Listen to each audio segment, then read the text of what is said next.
What is happening, YouTube and weight loss warriors? It's your boy C-Dub, and I'm back with another video.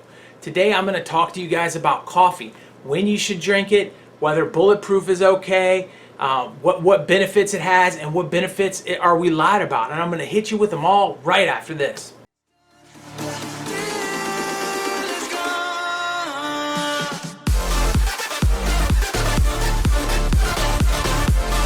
Hey guys, what's happening? If it's your first time on the channel, my name is C-Dub and I lost 125 pounds using the OMED method, one meal a day. I want to thank you for watching. For everybody that's returning on my weight loss warriors, I appreciate all you guys. And so you clicked on this video because you want to hear about coffee today. And so I decided I was going to do something a little different, and I was going to break down all coffee in one video instead of dragging it out into multiple videos. So bear with me today, guys, because I'm going to hit you with all the info you need to know about coffee. So I'm going to break it down first, bulletproof coffee, because bulletproof coffee is the thing I personally hear about the most when talking about intermittent fasting. So what is bulletproof coffee? Bulletproof coffee is adding fats with your coffee. A lot of times it's just some MCT oil and butter. It can be cocoa. It can be cocoa oil. It can be all kinds of different things. Pretty much any fat you're adding to your coffee. And the thought process behind this is fats don't raise your insulin. Therefore, fats are okay to consume with your coffee, and it gives you some of that taste, or some of that breaks the black coffee being as just a stale, straight line thing that most people don't like. But reality, we have to know why bulletproof coffee exists and is it really helpful for us, and all of those kind of answers. So I want to first say that we have to be really careful, and this is the part of the video where people will probably get upset, but a lot of influencers on the internet are good people that really want to help you with intermittent fasting. But you also have to understand that intermittent fasting there's no profit in it. Me telling you not to eat makes me no money. So if I can sell product, I can definitely have more of time to push it, if you look at it that way. So an influencer that's on YouTube, it takes time to edit, it takes time to film, it takes time to make the videos, it takes time to put them out, it takes time to promote it, and you're doing all that, and you're having a family, and you have another job, and you're doing all these things, so you want to be able to make money from the time and effort you're putting on, even if your number one goal is to help people. So I think coffee became that crutch for intermittent fasters. Coffee became that crutch for content creators to say, hey, listen, coffee is great. I'm going to leave my favorite coffee linked down below. So then they have an affiliate program where if you click on that coffee, they're making money. And it makes sense. But does that mean that it's right? And that starts with the bulletproof coffee. Bulletproof coffee, if you go buy it from one of their links, is a super expensive thing. Now you can make it at home, like I said, little MCT oil, some butter, boom, you're ready to go. But if you're an intermittent faster, is it the best? That's tricky, because see, you have intermittent fasting and you have keto. And a lot of people mix these things together and they think they're the same thing, but they're not. I do intermittent fasting. I do OMAD. I do not do keto. I have nothing to do with keto. And there are keto people that don't do intermittent fasting. But they do work together, and a lot of people do them together. So that gets confusing, because a lot of influencers are keto-based influencers, and so they push bulletproof coffee in a different kind of way too. But one thing we have to understand is that the average bulletproof coffee is 400 calories, guys. Sometimes as much as 500 calories in one cup of coffee. One cup of coffee, 400 calories. That is absolutely, unequivocally, no doubt about it, 100% breaking your fast. There is nothing anyone can say in the comments below or anywhere else that makes that not true. It is breaking your fast. 400 calories breaks your fast. It does raise your insulin, maybe not to the highest of levels. It may not even raise it enough to kick you out of ketosis, but it is 100% breaking your fast. If you are doing bulletproof coffee, you are breaking your fast. So if you wake up in the morning and you drink bulletproof coffee and then you eat at noon, you did not intermittent fast. Okay? Now, can you use that to bridge yourself into intermittent fasting?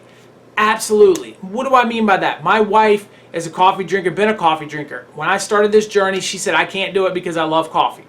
I said, well, have you ever heard of bulletproof coffee? She said no. So I showed her bulletproof coffee. She started making bulletproof coffee on her own, and she would have her bulletproof coffee, and then she would wait until noon, and then she would eat.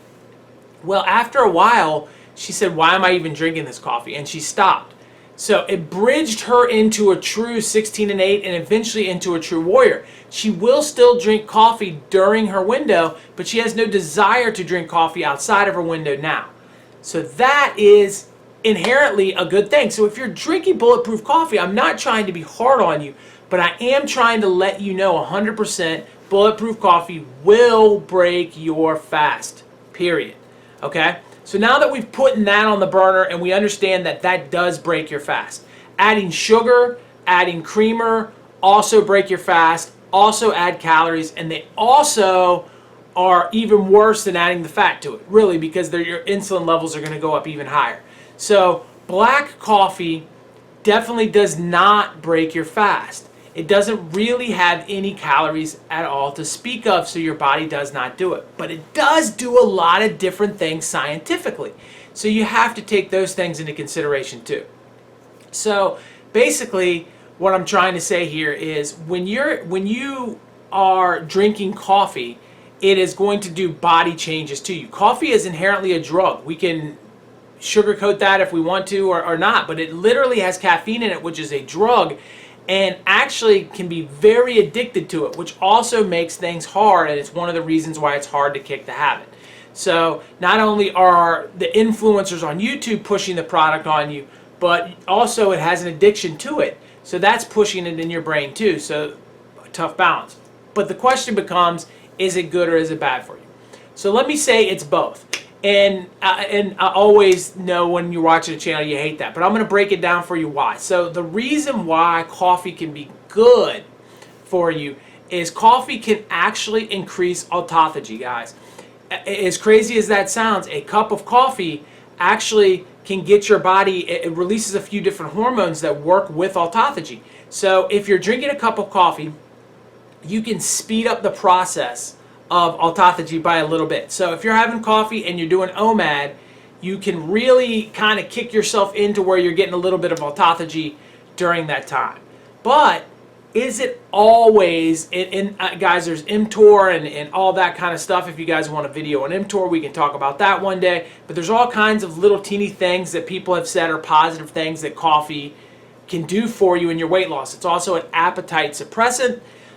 So when you drink a cup of coffee, you're a little bit less hungry, and obviously it gives you some energy. So there's some positive things here that coffee does for intermittent fasters. But now that we've talked about some of the positive things that it does, let's look at the negative things that it does, guys. And when we have to do that, it's timing based mostly. A lot of people don't understand that. They wake up in the morning, they go straight to the kitchen and they drink coffee. And here's the problem. The problem is this thing called cortisol, and your body produces cortisol. And what cortisol does is it gives you energy in the morning, and it can kick in even stronger when you have a bad night's sleep. So when you wake up from a bad night's sleep, your body, we don't give our bodies credit. Our bodies actually will produce something to allow us to get through that day knowing that it didn't recycle enough cells the night before. Our immune system's going to be weaker. We're not going to feel as strong. But our body knows that automatically, so it counters that by creating cortisol. So what people don't understand is coffee also creates cortisol. So what we're doing when we drink a cup of coffee first thing in the mornings, we're doubling the cortisol. We're increasing our cortisol tenfold. Well, hey, that's more energy. Our body's producing it. The coffee's producing it. That's more energy. That's more everything. Well, guys, cortisol also it releases anxiety. Cortisol also makes you feel nervous. Cortisol can give you the shakes. Cortisol can make you crave sugary foods. Cortisol is not necessarily in high doses a good thing. So your body kind of knows where that cortisol level is and what it should be when you haven't got the best sleep, or when you wake up first thing in the morning, you're automatically producing it. It's automatically there. So by drinking coffee right away, you've increased it to a level where your body is now pushing it out too much of it. Or the other thing is, after a while, if you're an avid coffee drinker, you crush your cortisol and your body can't produce it. And cortisol is a good thing. So you do want to be able to produce some level of it. So by drinking coffee every single morning, first thing, you're either doubling your cortisol, which is going to give you anxiety, it's going to give you the shakes, it's going to make you crave sugary foods. That's all bad. On the other side of that window, what's going to happen is you end up telling your body you don't need to produce this anymore. Forget it. And your body forgets how to do it, and you become kind of resistant to cortisol. You depend on coffee to get you through a day instead of depending on something your body naturally makes. So you coffee drinkers that are like, whoa, I want my body to work. I don't want to be insulin resistant. I don't want to be leptin resistant. I don't want to be ghrelin resistant. I want my body to be in balance with cortisol and all of these different fun hormones that contribute to not only weight loss, but our mental health and everything in between. So if you're that person and you're like, I got to get rid of coffee, not necessarily. Your cortisol levels dissipate after 2 hours from when you wake up. So if you wake up at 6 in the morning, by 8 in the morning, your cortisol is worked itself out. And a cup of coffee will then increase that cortisol a little bit and give you some energy and give you some different things that you're looking for. But you don't want to do it too close to when you wake up. And that's where we all have our crucial mistake. You should be drinking coffee 2 hours after you wake up, guys. If you do it at the time of waking up, you're counter-reacting to everything your body naturally does. And you're going to crash after 2 hours because your cortisol level and your coffee level are going to crash. And you're going to be reaching for another cup of coffee 2 hours later. And then it's going to go up and then crash and then up and then crash. And you're on coffee for the rest of the day. When if you just get used to giving yourself a little boost with 1 cup of coffee a day, maybe 2 cups, 2 hours after you wake up and then 4 hours after you wake up, you're good to go. And your body levels are going to be better, and you're going to keep that stuff in balance, and all of your hormones and everything are going to be nice and stable. You never want to drink coffee past probably 2 p.m., guys. Once you start creeping into the nighttime hours, definitely 5 and 6 o'clock at night, and you're putting coffee in your system, your cortisol levels are going up, your body doesn't know what to do, it can't go to sleep at night, it messes with your circadian rhythm. And if you don't know circadian rhythm, another thing, if you want me to make a video, drop it down below, you want to hear about the circadian rhythm. Circadian rhythm is huge for weight loss and mental health, guys. All of this stuff ties in together. I wouldn't have even believed that when I was overweight, but I'm in such a better headspace now because of all of these things. Your health, your weight, all your hormones, they all need to be balanced together. And in order for you to do that the right way, you don't want to drink coffee too late in the afternoon, guys. That will just throw you completely off.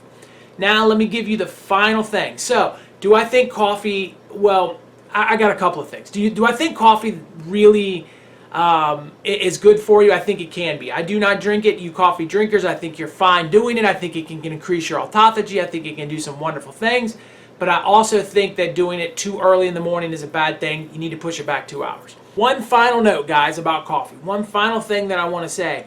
And this is the part, if you stuck with me, you can comment down below, because this is the part that I think that nobody really wants to hear. But coffee is actually, there's been some major studies. I will try to find the study and I'll try to link it. But there's over 2 million bacteria in a coffee maker. Coffee makers are generally one of the dirtiest things in a kitchen.